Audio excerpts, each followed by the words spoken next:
देखिए, एक ऐसा देश जहां लोगों के पास खाने तक को नहीं था और गरीबी इतनी थी कि खाना ना मिलने की वजह से लोगों की जान चली जाती थी। कोई नेचुरल रिसोर्सेज नहीं थे। एरिया वाइज इतना छोटा कि जूम करने के बाद भी लोग वर्ल्ड मैप में नहीं ढूंढ पाते थे। और पॉपुलेशन की बात करें तो एरिया के हिसाब से पॉपुलेशन भी बहुत ज्यादा थी। पर स्क्वायर किलोमीटर में 7,000 से ज्यादा लोग रहते हैं। इंडिया में सेम एरिया में 430 लोग रहते हैं। लेकिन इस देश ने कुछ ऐसा किया कि जिसकी वजह से कुछ ही सालों में ये गरीब देश से दुनिया का एक अमीर देश बन जाता। पहले इस देश में जहां आदमी गरीबी से मरता था, आज वहां 6 में से 1 आदमी करोड़पति है। जीडीपी पर कैपिटा में दुनिया का 2nd नंबर पे और एशिया में नंबर 1 पे आ गया है। और ये सारी चीजें हुई सिर्फ एक आदमी की वजह से, जिसका नाम था ली क्वान यू, जिसने सिंगापुर की किस्मत बदल के रख दी। और आज की इस वीडियो में आपको एक चीज बहुत अच्छे से समझ में आ जाएगी कि अगर आप एक सही नेता को चुन के बैठा दो तो देश को कहां से कहां तक ले जाने लग रखता। तो देखिए, ये है वर्ल्ड मैप। इसमें ये इंडिया से इधर एक छोटा सा पॉइंट दिख रहा है। ये इतना छोटा है कि आप वर्ल्ड मैप को बैक टू बैक जूम भी करोगे तो भी इसको ढूंढने में दिक्कत आएगी। तो इसको जब ये जूम किया तो ये है सिंगापुर का मेनलैंड। इसके बगल में छोटे छोटे 64 आइलैंड है। कुछ इसमें से नेचुरली और कुछ इन्होंने आर्टिफिशियली खुद बनाए। और इसमें एक चीज और है कि सिंगापुर एक सिटी स्टेट है, जिसका मतलब ये है कि सिंगापुर ये कंट्री है, उसके अंदर कोई सिटी नहीं है, बल्कि ये पूरी कंट्री अलग अलग रीजन में डिवाइडेड, जैसे वेस्ट रीजन या नॉर्थ रीजन, इस तरीके से। सिंगापुर का जो टोटल एरिया है वो 719 स्क्वायर किलोमीटर है। इंडिया से कंपेयर करें तो 4,571 टाइम्स छोटा। ये इसके बगल में इधर मलेशिया है और इस साइड में पूरा इंडोनेशिया है। सिंगापुर का जो सारा बॉर्डर है वो सी से लगा हुआ है और इसकी जो लोकेशन है उसकी बहुत इंपॉर्टेंस है। ये देखिए, ये है मलक्का स्ट्रेट और ये है सुंडा स्ट्रेट। स्ट्रेट वर्ड इसलिए यूज करते हैं क्योंकि ये इंडियन ओशियन और साउथ चाइना सी को एक नैरो पास से जोड़ता है। जब 2 अलग अलग सी या फिर वाटर बेसिन को कोई पाथ जोड़ता है तो उसे स्ट्रेट कहते हैं। और ऐसा नहीं है कि आज की डेट में रूट इंपॉर्टेंट हुआ है। 7th सेंचुरी के टाइम पे ये जो रूट था ये बहुत इंपॉर्टेंट हो गया था पूरी दुनिया के लिए, क्योंकि इन रास्तों से ईस्ट एशिया और वेस्ट एशिया का पूरा ट्रेड होता था। मिडिल ईस्ट की 4 कंट्रीज हो, इंडिया, यूरोप, अगर किसी को ईस्ट एशिया में घुसना होता था या सामान पहुंचाना होता था तो इन्हीं 2 रूट्स का यूज किया जाता था, क्योंकि बाकी किसी रूट को बना के अगर कोई जाने की कोशिश भी करता था तो वो बहुत ज्यादा बड़ा पड़ता था। और मलक्का स्टेट और सुंडा स्टेट जो है, इसमें भी अगर कंपेयर करें तो जो मलक्का स्टेट है वो थोड़ा सा छोटा पड़ता था, इसलिए उसको ज्यादा यूज करते थे सुंडा स्टेट के कंपेरेटिवली। तो पहले यानी कि 7th सेंचुरी में सी पोर्ट्स नहीं होते थे, लेकिन पलिम्बैंग और सुमुत्रा के राजा दपुंद्रा शी इस एरिया पे कंट्रोल कर लेते हैं और इस रूट से जितने भी शिप्स निकलते हैं उनसे टैक्स लेते हैं। फिर धीरे धीरे टाइम के साथ इनका कंट्रोल हटता है, फिर और राजा आते हैं। तो ऐसे एक राजा थे राजकुमार संगनीला। इनका जब टाइम चल रहा था उस एरिया पे, जब ये राज कर रहे थे, तो ऐसे ही एक दिन शिकार करने गए थे। दूर से इनको चमकता हुआ एक आइलैंड दिखता है जो इनको बहुत ज्यादा पसंद आता है। तो ये इस आइलैंड पे चले जाते हैं। तो वहां पे इनको बताया जाता है ये जो एरिया है इसको टिमासेक कहते हैं। और इसी पर्टिकुलर जगह पे इनको एक ऐसा जानवर दिखता है जो इससे पहले इन्होंने कभी अपनी पूरी जिंदगी में नहीं देखा था। तो जो वहां के लोग थे वो राजा को बताते हैं कि ये जानवर है, ये शेर यानी सिंह नाम का एक जानवर होता है, उसकी तरह बिखरा। तो तभी से राजा इस एरिया का नाम जो है वो सिंगापुरा रख देता है। और आगे चल के लोग इसको सिंगापुर बोलने लगे, यानी कि लायन सिटी। आज की डेट में भी अगर आप देखोगे सिंगापुर का जो नेशनल सिंबल है वो लायन का एक हेड है। तो ऐसे ही करके बैक टू बैक राजा आते रहते थे और इस एरिया पे रूल करते रहते थे। लेकिन डे बाय डे क्या हो रहा था कि इस रूट की जो इंपॉर्टेंस थी वो ट्रेडर्स के लिए बहुत तेजी से बढ़ती जा रही थी। जितने भी देश थे इनको समझ में आने लगा था कि जो इस पर्टिकुलर एरिया को कंट्रोल करेगा उसका बहुत मुनाफा होगा। तो यही सारी चीजें सोच के ईयर 1509 से ईयर 1511 तक पोर्चुगीज ने इस एरिया यानी कि स्ट्रेट ऑफ मलक्का जो एरिया था इसको धीरे धीरे करके पूरी तरीके से अपने कंट्रोल में ले लिया। और मलक्का स्टेट के एरिया में कई सारे छोटे छोटे सी पोर्ट बना दिए थे इन्होंने। सी पोर्ट बनाने से ये होता है कि जब लंबे रूट पे शिप्स ट्रैवल कर रहे होते हैं तो इनको रुकने की जगह मिल जाती है। शिप की कोई मेंटेनेंस हो, कुछ रिपेयर कराना हो, सारी चीजें यहीं पे हो जाती हैं। और एरिया जो होता है उस एरिया के अंदर भी एक अच्छा बिजनेस सिस्टम डेवलप हो जाता है, जिससे काफी फायदा होता है। अब ये सारी चीजें देख के डच कंपनीज जो उनको भी बहुत ज्यादा दिक्कत हो जाती है। तो उनको लगने लगा कि ऐसे तो उनका बहुत नुकसान हो जाएगा। तो ईयर 1603 में डच कंपनीज अपनी फोर्सेस लगा के पोर्चुगीज को हरा के इस एरिया पे कंट्रोल कर लेती हैं। और इस एरिया पे कंट्रोल पाने को लेके डच और पोर्चुगीज इनमें काफी लड़ाई हुई, लेकिन डच की फोर्सेस काफी स्ट्रांग थी। तो अल्टीमेटली स्ट्रेट ऑफ मलक्का जो था उस पर जो पूरा कंट्रोल था वो डच के अंदर आ गया था। अब इधर ये दोनों लड़ने में लगे थे और दूसरी तरफ British east India company India में तो रूल कर ही रही थी, वहां पे पैसा बना ही रही थी। साथ ही साउथ एशिया में भी ये लोग ट्रेड करते थे, वहां भी इन्होंने कॉलोनीज बना रखी थी। और ट्रेड करने के लिए इनको भी इस रूट की बहुत जरूरत पड़ती थी। तो इनको भी किसी न किसी तरीके से इस रूट को सिक्योर करना था। लेकिन ईस्ट इंडिया कंपनी डच लोगों से डायरेक्ट फाइट नहीं करना चाहती थी। तो ईस्ट इंडिया कंपनी क्या करती है कि स्ट्रेट ऑफ मलक्का जो था उसको तो एज इट इज छोड़ देती है। लेकिन जनवरी 1819 में अपने ब्रिटिश ऑफिसर थॉमस स्टैमफोर्ड को स्ट्रेट ऑफ मलक्का के इधर ये जो एरिया था जिसको सिंगापुर बोला जाता था और जौहर के सुल्तान सुल्तान इसको कंट्रोल करते थे, तो यहाँ पे अपने ऑफिसर को भेजती है और 6 फरवरी 1819 को ये जौहर के जो सुल्तान थे उनको पटा के एक 3D साइन करा लेती है। उस 3D में बेसिकली ये था कि 8000 स्पेनिश डॉलर जो थे वो ब्रिटिशर्स इस सुल्तान को देंगे और उसके बदले में ये जो पूरा सिंगापुर एरिया है ये इनके अंडर में आ जाएगा, फिर ये चाहे जो मर्जी करें वहां पे। तो अब यहाँ से ब्रिटिशर्स जो थे उनको सिंगापुर मिल जाता है और डच जो थे वो स्टेट ऑफ मलक्का में अपने सी पोर्ट्स बना के वहां मैनेज कर रहे थे चीजें। अब देखिए सिंगापुर आज की डेट में जहां खड़ा है, इससे हमें एक चीज तो समझ में आती है कि एक वेल स्ट्रक्चर्ड बिजनेस इकोसिस्टम कितना बड़ा एडवांटेज होता है किसी कंट्री की प्रोग्रेस के लिए। और इस चीज को लेकर सिंगापुर की तारीफ हमारे prime minister Narendra Modi, Bill Gates, Jack Ma सब ने की है। और दोनों में वैसे तो लड़ाई नहीं होती है, लेकिन एक तरीके से कंपटीशन शुरू हो गया। अभी जो कंपटीशन शुरू होता है तो उसकी वजह से छोटा सा आइलैंड था सिंगापुर, इसकी किस्मत बदलना चालू हो जाती है। अब मलक्का स्टेट में बैठी डच कंपनीज और सिंगापुर में बैठी ईस्ट इंडिया कंपनी, ये दोनों ट्राई करते थे कि जो एरिया इनके कंट्रोल में है वहां पे सबसे ज्यादा शिप्स आके रुके। और कंपटीशन से निपटने के लिए ईस्ट इंडिया कंपनी क्या करती है कि सिंगापुर में बहुत बड़े बड़े सी पोर्ट डेवलप करना चालू कर देती है, जिसकी वजह से होता क्या है कि सिंगापुर के अंदर इंफ्रास्ट्रक्चर जो होता है उसका काम स्टार्ट हो जाता है। और ये जो पोर्ट्स बना रहे थे ब्रिटिशर्स, इन पे बहुत ही एक्स्ट्रा ऑर्डिनरी सर्विस देना चालू कर देते हैं और कॉम्पिटिशन में डच को हराने के लिए अनाउंस करते हैं कि सिंगापुर पोर्ट हर कंट्री की शिप के लिए फ्री ऑफ कॉस्ट रहेगा। मतलब कि इस पोर्ट के ऊपर बिजनेस रिलेटेड एक्टिविटी करने के लिए 0 टैक्स लगेगा। और जब ऐसा अनाउंसमेंट होता है तो इसकी वजह से बाकी कंट्री के जितने भी शिप्स थे वो इस पोर्ट पे ज्यादा आने लग गए थे। इसके पीछे की ईस्ट इंडिया कंपनी की जो स्ट्रेटेजी थी वो ये थी कि भले ही शिप्स पोर्ट पे आ रहे हैं, इनके टैक्स नहीं ले रहे हैं, उसका तो नुकसान हो रहा है, लेकिन शिप्स आएंगी तो ओवरऑल सिंगापुर का ट्रेड बढ़ेगा, जिससे लॉन्ग रन में ईस्ट इंडिया कंपनी मोटा प्रॉफिट बनाएगी। और ईस्ट इंडिया कंपनी को एक फायदा और था, ये जो सिंगापुर पोर्ट था इसका जो कोस्टल स्लोप था ये बहुत अच्छा था। मतलब कि पानी और लैंड का जो स्लोप था वो ज्यादा अच्छा था। अगर ये स्लोप खराब होता है तो शिप रिस्क पे आ जाते थे। इस वजह से वैसे भी लोगों की जो पहली पसंद थी वो सिंगापुर पोर्ट की, और इस वजह से चाइना, इंडिया, मलेशिया हर तरफ से लोग यहाँ पे आने लग रहे थे। अब इसकी वजह से सिंगापुर जो कि एक सुनसान टापू था, वहां चाइना, इंडिया और मलेशिया की पॉपुलेशन आके बसने लगती है। अब जब यहाँ पे पॉपुलेशन ही आके बसने लगती है तो यहाँ पे दिक्कत ये थी कि सिंगापुर में कोई ढंग का एडमिनिस्ट्रेशन नहीं था। ब्रिटिशर जो थे उनका सारा फोकस सिंगापुर के जो पोर्ट थे उनकी सिक्योरिटी और उसके ऊपर पैसा बनाने के ऊपर लगा हुआ था। वहां की पॉपुलेशन, जो वहां के लोग काम करते थे, उनकी ग्रोथ, उनका डेवलपमेंट, इससे उनको कोई मतलब नहीं था। अब क्योंकि ढंग का एडमिनिस्ट्रेशन नहीं था, इसकी वजह से यहाँ पे इलीगल काम वगैरह शुरू हो गया।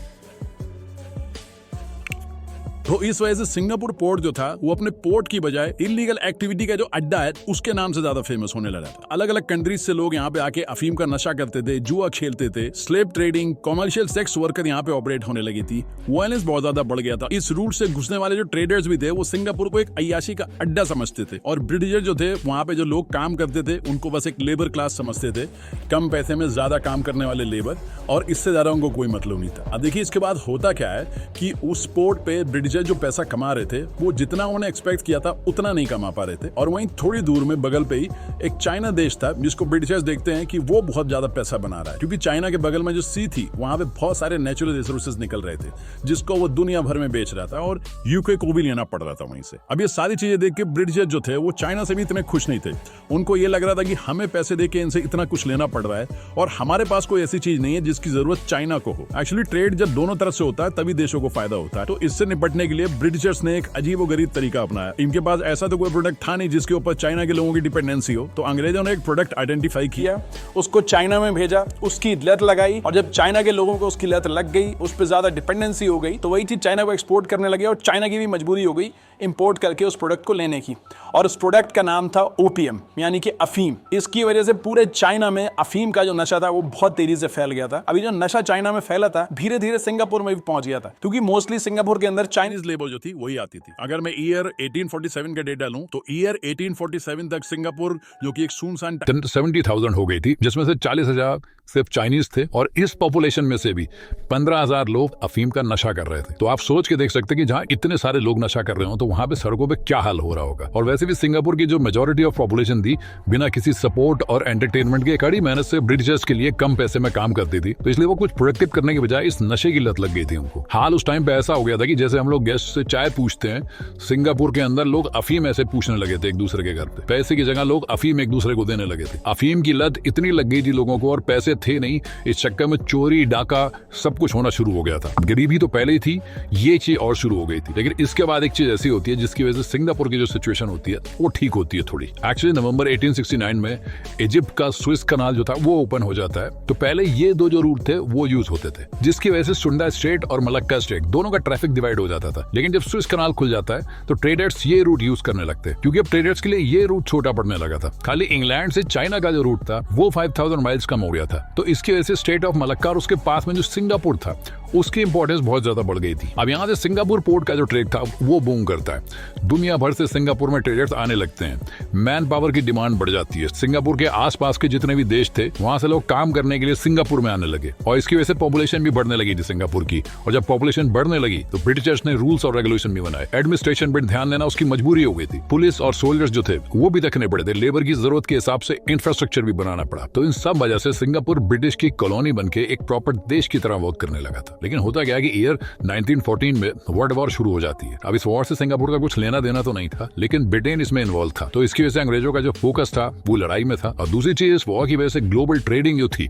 वो बहुत कम हो गई थी, उस पर बहुत भारी असर पड़ा था। और सिंगापुर जो यूरोप और एशियन कंट्रीज का ट्रेडिंग हब था उसका बहुत भारी नुकसान होता है। सिंगापुर पोर्ट पे जो लोग अलग अलग तरीके से काम करते थे और पैसा कमा के पेट भरते थे, तो लोगों की वो चीज भी रुक गई थी। बेरोजगारी बढ़ गई थी, खाने पीने का सामान तक नहीं बचा था, लड़ाई झगड़े होने लगे थे, अफीम की लत जो थी वो पहले से ही पड़ी थी। और इसके साथ साथ ईयर 1918 में पूरे वर्ल्ड में स्पेनिश फ्लू फैला हुआ था। तो उसकी वजह से सिंगापुर जो था वो भी उसकी चपेट में आया और हजारों लोगों की जान चली गई। इसके बाद 1929 में ग्रेट डिप्रेशन अलग से आ गया था। तो चीजें यहाँ से सिंगापुर के लिए हल्की नहीं हो रही थी। इनफैक्ट 1939 में सेकेंड वर्ल्ड वॉर भी शुरू हो गया था। तो यहाँ भी सिचुएशन खराब थी। लेकिन इसमें एक चीज थी कि जापान और ब्रिटेन एक दूसरे के अगेंस्ट में थे।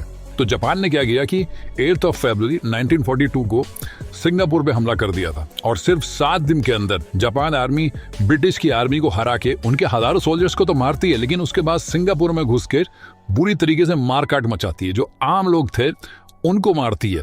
पब्लिक प्लेस पे मास किलिंग हो रही थी, लोगों को जिंदा जलाया जा रहा था, फोर्स लेबर और भी कई तरीके के टॉर्चर आम जनता पे किए जा रहे थे। इस टाइम पे जो भी सिंगापुर की हालत देखता था वो सोच भी नहीं सकता था कि सिंगापुर आगे चल के दुनिया के अमीर देशों में आ जाएगा। तो इधर जब जापान मारकाट मचा रहा था, तो इसी बीच अगस्त 1945 में अमेरिका न्यूक्लियर बॉम्ब गिरा देता है जापान के ऊपर। तो इसकी वजह से जापान का बहुत नुकसान होता है। जापान सरेंडर कर देता है, सिंगापुर से भी छोड़ के चला जाता है वो, और ब्रिटिशर जो थे वो सिंगापुर में दोबारा से घुस के बैठ जाते हैं। और ये वो टाइम था जब सिंगापुर के लोग एक एक रोटी को तरस रहे थे। और इस बार जब दोबारा ब्रिटिशर्स आए थे सिंगापुर में, तो उन्होंने कुछ चेंजेस किए। उनको ये चीज समझ में आ गई थी कि प्रॉपर अगर एडमिनिस्ट्रेशन नहीं होगा तो ये चीज उनके पोर्ट के काम में भी दिक्कत देगी। तो इस चीज को ध्यान में रख के ब्रिटिशर्स ने सिंगापुर के अंदर एडमिनिस्ट्रेटिव चेंजेस किए और सिंगापुर के लोगों को सेल्फ गवर्नेंस दे दी। जैसे गवर्नमेंट बना के इलेक्शन करवाने हो, अपना लीडर बनाना हो, डोमेस्टिक इशू वगैरह। अब सिंगापुर के लोग खुद डिसीजन ले रहे थे अपनी चीजों को लेकर। लेकिन इंटरनेशनल रिलेशन और सिक्योरिटी जो थी सिंगापुर की, वो ब्रिटिशर्स ने अपने पास रखी थी। अब इसके बाद ईयर 1959 में सिंगापुर के अंदर जनरल इलेक्शन करवाए जाते हैं, और टोटल 51 सीट्स थी, इनके ऊपर इलेक्शंस होते हैं। और ली कुआन यू ये एक पीपल्स एक्शन पार्टी बना के इलेक्शन में उतरते हैं, और 51 में से 43 सीट्स ली को मिल जाती हैं, और वो सिंगापुर के पीएम बनते हैं। और यही वो आदमी थे जो सिंगापुर की काया पलट देते हैं। ब्रिटिशर्स एक तरफ अपना सिंगापुर पोर्ट से पैसे बनाने में लगे हुए थे, दूसरी तरफ ली जो थे उनके विजन ने सिंगापुर के नेशनल इकोनॉमिकल सोशल सिचुएशन को एकदम बदल के रख दिया, जिसकी वजह से आज की डेट तक इनको founding father of the nation बोला जाता है। और ये सारी चीजें इन्होंने बहुत ही यूनिक तरीके से की, जो आज की डेट तक कोई पकड़ नहीं पाया।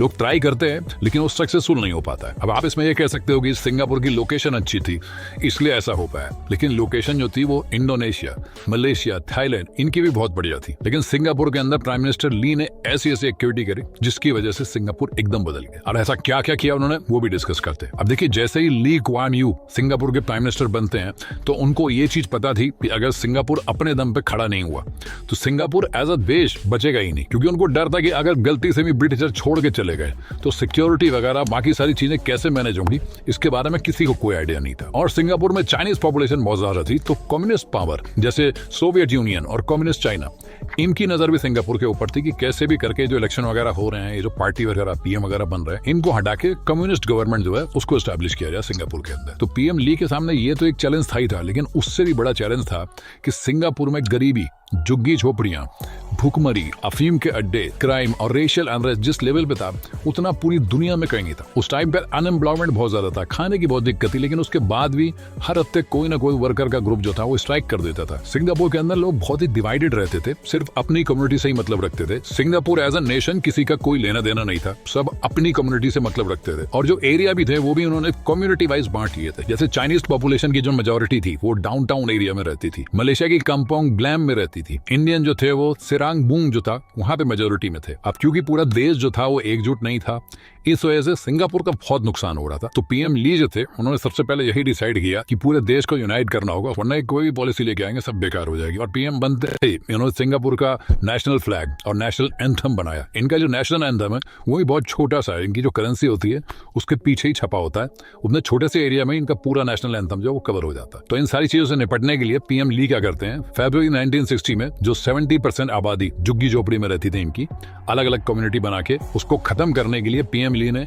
Housing and development board HDB बनाया। हाउसिंग एंड डेवलपमेंट बोर्ड ने क्या किया कि जमीन खरीद के बड़े बड़े हाउसिंग यूनिट बनाए और झुग्गी झोपड़ी में रहने वालों को बहुत ही सस्ते में मकान दिए। जिनके पास पैसे नहीं थे उनको लीज पे दिए, और जो लोग जॉब करते थे उनका सेंट्रल प्रोविडेंट फंड जो होता था वो करता था, और ये जो फंड होता था वो रिटायरमेंट के बाद ही मिल सकता था, उससे पहले नहीं निकाल सकते थे। तो इसमें भी इन्होंने एक चेंज कर दिया कि अगर किसी को मेडिकल इमरजेंसी या घर बनवाने के लिए PF निकालना है तो वो निकाल सकता है। अब इससे हुआ ये कि कुछ ही सालों में झुग्गी झोपड़ियां जो थी अब वो बिल्डिंग्स में कन्वर्ट हो गई थी, और गवर्नमेंट ने पर्पसली मिक्स पॉपुलेशन बिल्डिंग में अलॉट करी थी ताकि लोग यूनाइट हो, और ये लोग जो एरिया में कम्युनिटी अलग अलग बना के रह रहे थे ये चीज खत्म हो। इनके पीएम को पता था कि अगर रिलीजन को लेकर भेदभाव खत्म करना है तो किसी एक धर्म या किसी एक जाति की बात करना, इसको रोकना होगा। सभी धर्मों के लिए इक्वल रिस्पेक्ट और इक्वल अपॉर्चुनिटी क्रिएट करनी होगी, और अगर इसको खत्म करना है तो इसकी जो शुरुआत है वो स्कूल लेवल पे ही करनी होगी ताकि रूट लेवल पे ही इस चीज को खत्म किया जा सके। उस टाइम पे सिंगापुर में ऐसे था कि जो माले कम्युनिटी के बच्चे होते थे वो माले स्कूल में जाते थे, चाइनीज के बच्चे चाइनीज स्कूल में जाते थे, ऐसे ही बाकी जो कम्युनिटी भी थी वो अपने अपने प्रेफर्ड स्कूल्स में जाती थी। तो ली ने इससे निपटने के लिए क्या किया कि जितने भी कम्युनिटी बेस्ड स्कूल थे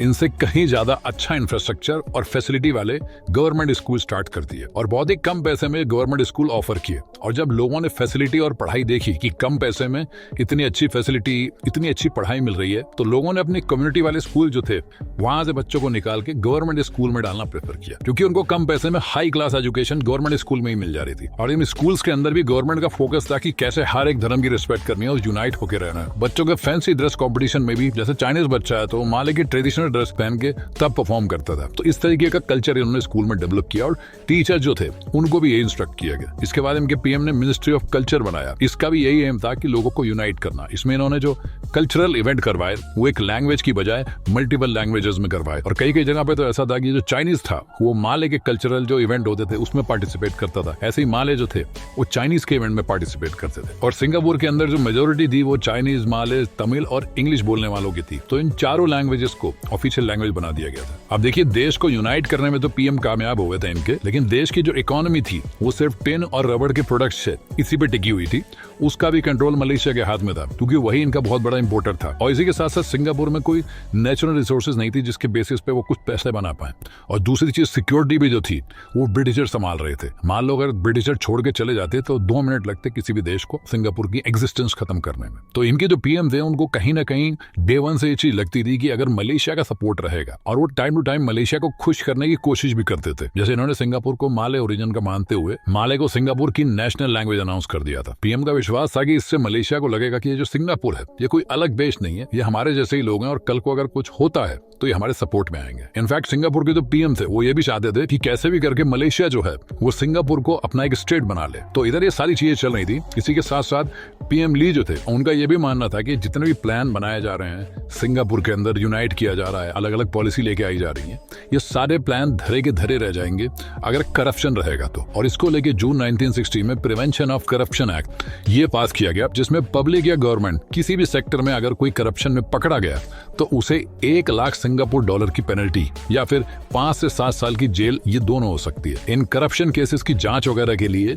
CPIB, corrupt practices investigation bureau, ये बनाई गई, और इस पूरे डिपार्टमेंट को गवर्नमेंट के कंट्रोल से बिल्कुल बाहर रखा गया, प्राइम मिनिस्टर को दी गई। अब इसके बाद ईयर 1961 में इन्होंने इकोनॉमिक डेवलपमेंट बोर्ड EDB बनाया। इसका मेन पर्पस ये था कि चलो हमारे पास भले कोई नेचुरल रिसोर्सेज वगैरह वगैरह नहीं है, लेकिन अगर हम सही से टैक्स बेनिफिट देके सिंगापुर में फॉरेन इन्वेस्टमेंट करवाएंगे तो यहाँ की इकोनॉमी जो है वो सुधर जाएगी और लोगों के पास पैसा और जॉब्स दोनों आएंगी। तो इन्होंने ये डिसाइड किया कि बाहर से आकर अगर कोई नई इंडस्ट्री सिंगापुर में सेटअप करेगा उसको टैक्स बेनिफिट दिए जाएंगे। कई केसेस में तो 1-2 साल का टैक्स हॉलीडे भी दिया जाएगा, मतलब कि आप आओ अपनी कंपनी सेटअप करो, 1 से 2 साल तक कोई टैक्स नहीं देना होगा। तो पीएम ली जो थे ये सारे छोटे छोटे स्टेप तो ले ही रहे थे, इसके साथ साथ पैरेलली ये क्या कर रहे थे कि मलेशिया से बैक टू बैक मीटिंग कर रहे थे कि सिंगापुर को मलेशिया अपना स्टेट बना ले। उनका मेन एम ये था कि उनका सिक्योरिटी को लेकर डर खत्म हो जाए और उनका ये भी मानना था कि अगर मलेशिया के साथ सिंगापुर मिल जाएगा तो वहां पे इंडस्ट्री वगैरह ज्यादा है, तो जो ग्रोथ सिंगापुर की अकेले होगी मलेशिया के साथ मिलकर ज्यादा अच्छी से होगी। मलेशिया का मार्केट खोलने से लोगों के पास ज्यादा अपॉर्चुनिटी होगी और उनके पास ज्यादा पैसा आएगा। लेकिन वो अपना डिसीजन जो था वो थोपना नहीं चाहते थे, वो लोगों की भी राय जानना चाहते थे कि लोग क्या सोचते हैं इसके बारे में। तो 1961 में मर्जर रेफरेंडम कराया गया और जितने भी लोग थे उन्होंने मलेशिया के साथ सिंगापुर को जोड़ने के लिए वोट किया और फिर इसके बाद सिंगापुर और मलेशिया का मर्जर हो जाता है, जिसमें सिंगापुर अब मलेशिया की स्टेट बन चुका था और इसमें शर्त ये रखी गई थी कि सिंगापुर मलेशिया की एक स्टेट बन जाएगा और सिंगापुर को अपने एनुअल रेवेन्यू का 40% मलेशिया की सेंट्रल गवर्नमेंट को देना होगा। सिंगापुर जो है वो एजुकेशन और लेबर को लेकर जो भी रूल्स वगैरह है वो खुद देखेगा, लेकिन डिफेंस, फॉरेन अफेयर्स और सिक्योरिटी वगैरह ये सारी चीजें मलेशिया की जो गवर्नमेंट होगी उसके हाथ में होगी। और इसके साथ साथ मलेशिया की जो पार्लियामेंट थी उसमें सिंगापुर को टोटल 15 सीट्स दी गई। तो इन सारी चीजों को लेके पीएम ली जो थे वो बड़े आराम से मान जाते हैं और 16 सितंबर 1963 को सिंगापुर ऑफिशियली मलेशिया जो कि एक कंट्री थी उसका एक स्टेट बन जाता है। और इसके बाद क्या होता है कि 1 मार्च 1964 को जो सिंगापुर था वो तो ऑलरेडी मलेशिया का स्टेट बन चुका था। तो ली जो थे वो कहते हैं कि मलेशिया के अंदर जो आने वाले जनरल इलेक्शन है उसमें उनकी जो पार्टी है पीएपी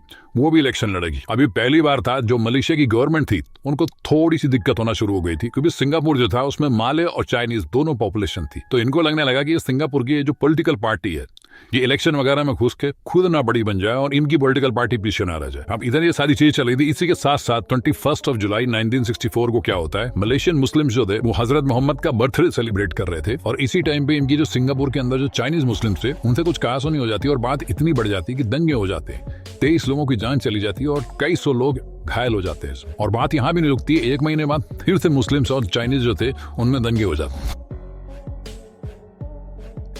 और जब ये सारी चीजें मलेशिया के अंदर डिस्कस होने लगी तो मलेशियन गवर्नमेंट आती है, ली से बात करती है और ली को ये समझाती है कि मलेशिया जो है वो माले लोगों का है, आप उनको फेवर करो, इसका पॉलिटिकल एडवांटेज भी होगा और चाइनीज को थोड़ा सा पीछे रखो। अब इसके लिए ली जो है वो साफ मना कर देते हैं। वो कहते हैं इतने सालों से हम इसी चीज के पीछे काम कर रहे हैं, इनको यूनाइट कर रहे हैं और अब ऐसे लड़ाई करवाना ठीक नहीं है, हमारे लिए हर धर्म जो है वो सेम है। अब यहाँ से मलेशियन गवर्नमेंट जो थी उनको समझ में आ गया था कि सिंगापुर को अपने साथ जोड़ के थोड़ी सी गलती कर दी है क्योंकि ये हमारी सुन नहीं रहे और आगे चल के हमारे पॉलिटिकल इंटरेस्ट जो है वो सफर करेंगे। अब तो ये लोग क्या करते हैं, ली और सिंगापुर के जो बाकी लीडर होते हैं इनको जेल में डाल देते हैं। लेकिन फिर थोड़े टाइम बाद ही मलेशिया के पीएम टुनकू अब्दुल रहमान बीच में आते हैं और सिंगापुर को 9 अगस्त 1965 में मलेशिया से बाहर कर देते हैं। जो स्टेट बनाया था उसको हटा के सिंगापुर को अलग छोड़ देते हैं। सिंगापुर दुनिया का एक लौता ऐसा देश है जिसको जबरदस्ती आजादी दी गई है। वे सेम डे पे लिए एक प्रेस कॉन्फ्रेंस करते हैं, सिंगापुर को एक डेमोक्रेटिक और इंडिपेंडेंट देश द रिपब्लिक ऑफ सिंगापुर इसको अनाउंस कर देते हैं। लेकिन वो चाहते नहीं थे मलेशिया से अलग होना। इनफैक्ट जब वो प्रेस कॉन्फ्रेंस कर रहे थे उस समय भी वो रो गए थे। लेकिन इसके कुछ ही टाइम में पीएम ली जो थे उनको समझ में आ गया था कि सिंगापुर को अब कोई बचाने नहीं आएगा, जो कुछ करना है इनको खुद ही करना पड़ेगा। इधर ये सारी चीजें चल रही थी, इसी के साथ साथ एक दिक्कत और खड़ी हो जाती है। एक्चुअली ब्रिटिशर जो थे वो भी कैलकुलेशन वगैरह कर रहे थे, उनके वहां भी इलेक्शन चल रहे थे, तो वो अपने नुकसान को देख के डिसाइड करते हैं कि उनकी मिलिट्री की जो एक्सपेंसेस है उसको कम करेंगे वो, और इसके साथ साथ जिन कॉलोनीज में फायदा कम हो रहा है और नुकसान ज्यादा हो रहा है ये उससे बाहर आ जाएंगे। और फिर 18 जुलाई 1967 को ब्रिटिशर्स ये फैसला लेते हैं कि साउथ ईस्ट इंक्लूडिंग सिंगापुर यहां से ये लोग निकल जाएंगे, जितने भी सैनिक हैं उनको भी ये बस बुला लें। और ईयर 1970 तक साउथ ईस्ट से अपनी आर्मी पूरी तरीके से बुला भी लेते हैं। अभी जो चीज थी इसको लेके ली के साथ साथ सिंगापुर के बाकी जो लोग थे वो भी बहुत ज्यादा परेशान हो जाते हैं, क्योंकि ब्रिटिश आर्मी सिंगापुर के लोगों को सिर्फ सिक्योरिटी नहीं देती थी बल्कि एम्प्लॉयमेंट भी देती थी, जिससे वो 2 वक्त तक खाना खा पाते थे। और पीएम ली जो थे उनके पास कोई ऐसा इमीडिएट ऑप्शन नहीं था दिया जिससे वो इतने सारे लोगों को एक साथ एम्प्लॉयमेंट दे सकें।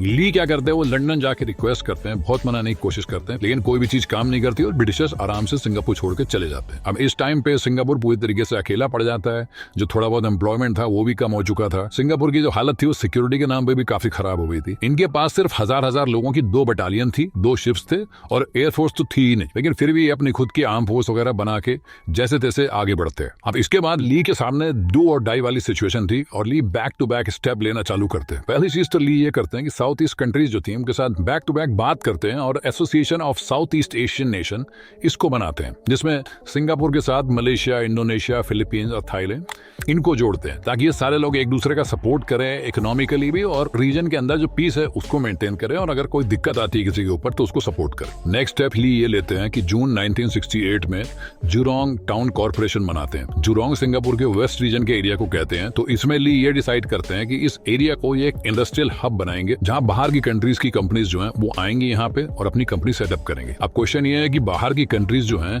वो सब कुछ छोड़ के यहीं पे आके क्यों सेटअप करेंगे अपनी कंपनी। तो देखिए, सिंगापुर के जो पीएम ली थे, इन्होंने कई सारे ऑफर निकाले थे। जैसे कई इंडस्ट्रीज को इन्होंने टैक्स फ्री कर दिया, कुछ इंडस्ट्रीज को इन्होंने टैक्स हॉलिडे दे दिया कि कुछ सालों तक टैक्स के बारे में आप बिल्कुल मत सोचिए, यहाँ पहुंचिए, यहाँ अपनी कंपनी सेटअप करिए और हमारी जो जनता है उनको आप नौकरी दीजिए। इसके साथ साथ ऐसे लेबर लॉ कर दिए जो पूरी दुनिया में नहीं थे, मतलब सब कुछ कंपनीज के फेवर में था।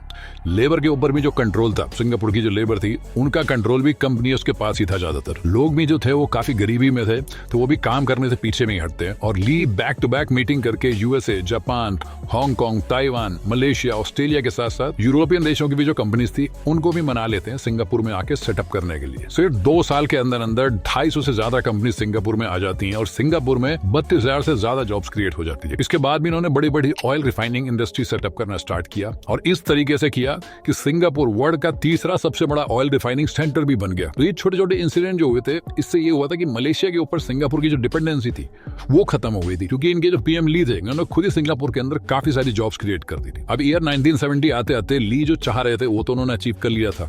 जैसे ईयर 1970 तक सिंगापुर में एक भी आदमी अनएम्प्लॉयड नहीं बचा था। इनफैक्ट इतनी जॉब क्रिएट हो गई थी कि बाहर से आदमी बुलाने पड़ रहे थे। और सिंगापुर का जो जीडीपी ग्रोथ रेट था वो 13.94% पर पहुंच गया था, जो कि इंडिया के कंपैरेटिवली करीब 3 गुना ज्यादा था। लेकिन इसके बाद टाइम था सिंगापुर का दुनिया के सबसे अमीर देशों में आने का। एक्चुअली सिंगापुर में बहुत ज्यादा ऑर्डर्स आ रहे थे, बाहर से लोग बुलाने के बाद भी जो काम था वो पूरा नहीं हो पा रहा था। लोग ओवर टाइम भी करने के बाद जो ऑर्डर्स थे उनकी डिलीवरी अचीव नहीं कर पा रहे थे। तो पीएम ली जो थे उन्होंने अपने ऑफिसर्स को बुलाया और कहा कि ये जो हम प्रोडक्ट मैन्युफैक्चरिंग फैक्ट्रीज हैं इसमें जो लेबोरियस काम कर रहे हैं, जैसे textile, wood products, mosquito coils, इन सब पे जो फोकस कर रहे हैं, इसमें लेबर बहुत ज्यादा है, यानी मेहनत बहुत ज्यादा है और पैसा कम है। और अगर ऐसे ही चलता रहा तो हमारे पास कितना भी बिजनेस आ जाए, हमारी जो ग्रोथ है वो यहीं पे रुक जाएगी। तो आप कुछ ऐसा करना पड़ेगा जिससे मेहनत कम लगे और पैसा ज्यादा आए। ऐसी पॉलिसी बनाओ जिससे टेक्नोलॉजी और स्किल बेस्ड इंडस्ट्री जो है, जैसे machinery, electronic parts, computer part, pharma based companies के भी इन्वेस्टर आए, क्योंकि इसमें मेहनत कम होती है और पैसा ज्यादा आता है और कुछ पैसा ज्यादा आता है। और कुछ दिन इस पे काम करने के बाद ईयर 1973 में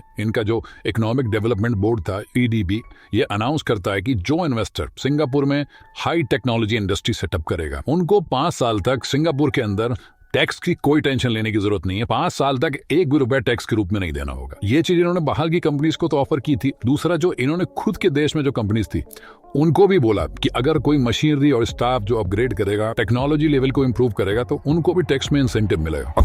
कंपनीज आने लगी और स्किलफुल वर्कर की डिमांड बहुत ज्यादा बढ़ने लगी। अब क्योंकि बिना टेक्निकल नॉलेज के सिंगापुर के जो वर्कर्स थे उनको जॉब्स तो मिल नहीं सकती थी, तो उसके लिए भी इन्होंने एमएनसीज के साथ मिलकर ज्वाइंट इंडस्ट्रियल ट्रेनिंग सेंटर खोले, जिसमें इन्होंने बिना थ्योरेटिकल नॉलेज के हैंड्स ऑन एक्सपीरियंस जो होता है उसकी ट्रेनिंग दी और जिससे लोगों ने बहुत जल्दी सीखना शुरू किया। इसके साथ साथ एक चीज और कर दी इन्होंने जो बहुत बड़ी गेम चेंजर निकली। देखिए, एक्चुअली किसी भी देश की जो इकोनॉमी होती है उसी के हिसाब से बैंक अपने कस्टमर को बैंक में इंटरेस्ट देता है। तो उस टाइम पे सिंगापुर की इकोनॉमिक ग्रोथ बहुत तेजी से बढ़ रही थी, तो बैंक के अंदर जो इंटरेस्ट है वो भी बहुत ज्यादा मिल रहे थे। सिंगापुर दुनिया के सबसे ज्यादा बैंक इंटरेस्ट देने वाले देशों में से एक हो गया था। नॉर्मली जब ऐसा केस होता है कि किसी कंट्री के अंदर बैंक ज्यादा इंटरेस्ट देता है तो बहुत सारी बाहर की कंट्रीज के जो बैंक्स होते हैं वो भी इसमें आके इन्वेस्ट करते हैं। लेकिन सिंगापुर में क्या होता है कि बैंक से जो इंटरेस्ट मिलता था उसमें से 45% जो होता था वो गवर्नमेंट ले लेती थी, जिसकी वजह से बाहर के जो बैंक थे वो सिंगापुर के बैंकों के अंदर इतना इंटरेस्ट नहीं दिखा रहे थे। तो ये चीज देख के पीएम ली कहते हैं कि अब ये चीज भी खत्म करनी होगी। 45% टैक्स जो गवर्नमेंट लेती थी वो भी बंद कर देती है। और इस एक स्ट्रेटेजी से सिंगापुर का बहुत फायदा होता है। फॉरेन बैंकों ने सिंगापुर के बैंक्स में इतना इन्वेस्ट किया कि सिंगापुर एक इंटरनेशनल फाइनेंशियल सेंटर बन गया। इसके बाद भी जो ली थे वो रुकते नहीं है, वो कहते हैं कि अब एक स्टेप और लेना पड़ेगा। तो इन्होंने नोटिस किया कि सिंगापुर के अंदर जो इनके वर्कर्स हैं वो हाई टेक्नोलॉजी वाले प्रोडक्ट्स तो बना रहे हैं, लेकिन जो प्रोडक्ट बना रहे हैं वो लो वैल्यू प्रोडक्ट बना रहे हैं, मतलब कि उनसे प्रॉफिट कम आ रहा है। तो इसी के साथ ये क्या करते हैं, हाई टेक्नोलॉजी के साथ साथ हाई वैल्यू वाले प्रोडक्ट बनाने के लिए बोलते हैं लोगों को, ताकि कम मेहनत में और ज्यादा पैसा आए। पीएम ली जो थे उनका सपना था कि सिंगापुर से अमीर कंट्री बनाना है। अब आप सोचिए, जो कुछ ही साल पहले, मतलब 20 से 25 साल की बात होगी, कुछ ही साल पहले जहां भूखमरी थी वो इतना बड़ा सपना देख रहा था और उसको पूरा भी कर रहा था। तो अब ये जो चीज डिसाइड हुई थी, इसके लिए भी इन्होंने बहुत सारे इंसेंटिव स्टार्ट कर दिए। और 1980 में गवर्नमेंट एक हाई सैलरी स्कीम लेके आई, जिसमें स्किलफुल लेबर को उनकी स्किल के अकॉर्डिंग हाई सैलरी वगैरह अनाउंस की गई। बाहर से जो इंडस्ट्रीज आ रही थी जो हाई वैल्यू प्रोडक्ट बनाती थी, उनको पहले की तरह फिर से टैक्स वगैरह में छूट दी गई और ज्यादा छूट दी गई। गवर्नमेंट ने अपने बजट में अलग से स्किल डेवलपमेंट फंड भी बनाया, ताकि इनके देश की जो कंपनीज हैं जो ट्रेनिंग, R&D, कंप्यूटराइजेशन, ऑटोमेशन वगैरह जो हाई एंड प्रोडक्ट बन सके जिससे उसमें इन्वेस्ट करनी थी, तो उनको सब्सिडी मिले। और ये भी इन्होंने इतना सक्सेसफुली किया कि सिंगापुर वर्ल्ड में हाई वैल्यू प्रोडक्ट मैन्युफैक्चरिंग का किंग बन गया। यहाँ तक कि 1983 में सिंगापुर पूरे वर्ल्ड में हार्ड डिस्क ड्राइव जो कंप्यूटर में यूज होती थी उसका लार्जेस्ट एक्सपोर्टर बन गया। सिंगापुर बैक टू बैक अपनी कंट्री को एडवांस करता गया। ये सारी चीजें तो कर ही रहे थे, इसके साथ साथ इन्होंने tourism, transport and communication, Ben services में बहुत ज्यादा ऊपर पहुंच गए थे। पीएम ली ने काफी सारे इंफ्रास्ट्रक्चर प्रोजेक्ट जैसे Singapore botanical garden, Sentosa island, mass rapid transit, MRT system और सिंगापुर साइंस पार्क, ऐसे ना जाने कितने सारे इंफ्रा प्रोजेक्ट इन्होंने बनाए, जिससे पूरे वर्ल्ड में सिंगापुर का नाम हुआ। और आज की डेट की बात करें तो सिंगापुर का नाम one of the world's top safest, cleanest and beautiful countries में गिना जाता है, जहां best and affordable health care है, 97% लिटरेसी के साथ टॉप क्लास एजुकेशन सिस्टम है, मोस्ट एफिशिएंट पब्लिक ट्रांसपोर्ट के साथ वर्ल्ड्स बेस्ट एयरपोर्ट है। इनकी GDP पर कैपिटा $1,27,606 है, वर्ल्ड में सेकंड नंबर पे आती है और एशिया में नंबर 1 पे आती है। हर 6 आदमी में से 1 आदमी करोड़पति है। पिछले कुछ सालों में तो सिंगापुर का नाम वर्ल्ड्स मोस्ट एक्सपेंसिव सिटीज में भी आ गया है। करप्शन और क्राइम यहाँ ना के बराबर है। यहाँ पर बिना पूछे वाईफाई कनेक्ट कर लेने पे, पब्लिक स्मोकिंग करने पे, बिना क्रॉस वॉक के रोड क्रॉस करना जिसे जेब्रा क्रॉसिंग कहते हैं, गंदगी फैलाने पे, च्युइंग गम खाने या बेचने पे, यहाँ तक कि पब्लिक टॉयलेट में फ्लश ना करने तक पे, ऐसी हर चीज पे अच्छा खासा फाइन है और जेल की भी सजा हो सकती है। और थोड़े से भी ड्रग्स के केस में पाए जाने पे कड़ी से कड़ी सजा दी जाती है। आज की डेट में भी ना जाने कितनी कंट्रीज हैं जो सिंगापुर के सिस्टम को कॉपी करती हैं, लेकिन उसके बाद भी सिंगापुर जैसी नहीं बन पाती हैं, क्योंकि जो कोर है उस पर फोकस नहीं करते, और वो कोर है लोगों की यूनिटी और जीरो करप्शन। पीएम ली के पास पॉलिटिक्स करने का और अपनी कुर्सी के बारे में सोचने का टाइम तक नहीं था। उन्होंने लॉन्ग टर्म सोचा कि अगर सिंगापुर अपने पैरों पर नहीं खड़ा हुआ तो देश ही नहीं बचेगा। जब देश नहीं बचेगा तो पीएम की कुर्सी बचा के वो क्या करेंगे। और यही रीजन है कि पीएम ली की बात आज की डेट तक हर कोई करता है। लास्ट में एक बार फिर